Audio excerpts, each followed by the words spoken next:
I imagine that if the motion we had here tonight was Christianity is a religion of peace, we get to the Q&A, perhaps even before, and somebody would say, if the other side were arguing for that, somebody would say, what about the Crusades?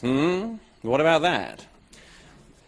And then there'd be some other clever clogs who'd say, what about that Florida pastor the other week? That was a nasty business. That's Christianity for you.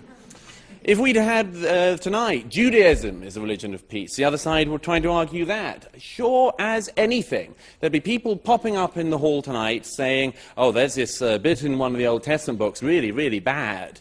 All sorts of massacres going on. Why don't you talk about that? There might even be people trying to say that, the argument that Judaism was a religion of peace couldn't be argued because people would say, look at what Israel is doing, and isn't that a direct response, and so on. So let's not have a debate about Islam and whether or not Islam is a religion of peace without talking about the facts to do with Islam.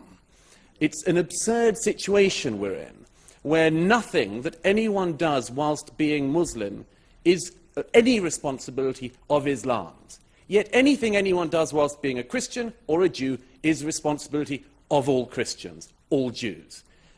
Let's make this as straightforward as I can. Take the categorization that eminent scholars like Bernard Lewis, Ibn Waraq have made.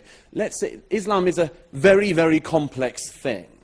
And the best way I can do this in the very short time I have is say you have three Islams. Islam 1, 2, and 3. Islam 1, the Quran and the life of Muhammad and the Hadith. Islam 2, the tradition of the Sharia. Islam 3, what Muslims do now. The first of those things, Islam, the Quran and so on, is bad. It is bad. There is a lot of violence in it. And what's worse, the peaceful verses are superseded by the violent verses. The violent verses also, sadly, are more numerous in number. Then you've got the life of Muhammad. Again, a bad man. A very bad man, it has to be said. Not a great role model, if you look at it. Takes child brides, abuses a small girl, multiple wives, himself a warrior, himself a war criminal, himself beheads Jews. This, I would have thought, would be a signal of not great peacefulness. Then you've got the tradition of the Sharia. Again, not great peacefulness. Still, no schools of Sharia that people in this hall would want to submit to. And thirdly, what Muslims do now. Thankfully, there is some hope in that one.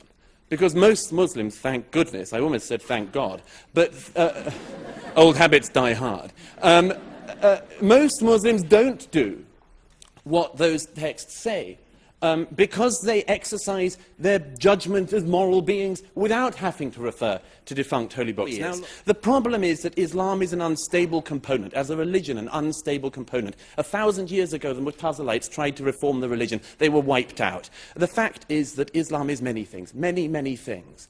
But to say it's a religion of peace is nonsense. It's to ignore reality. It's to ignore very difficult but necessary facts, not paradigms, but facts.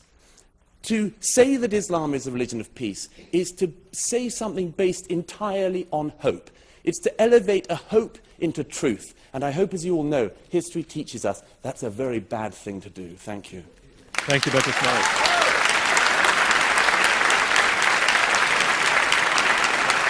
And that concludes round one of this Intelligence Squared U.S. debate.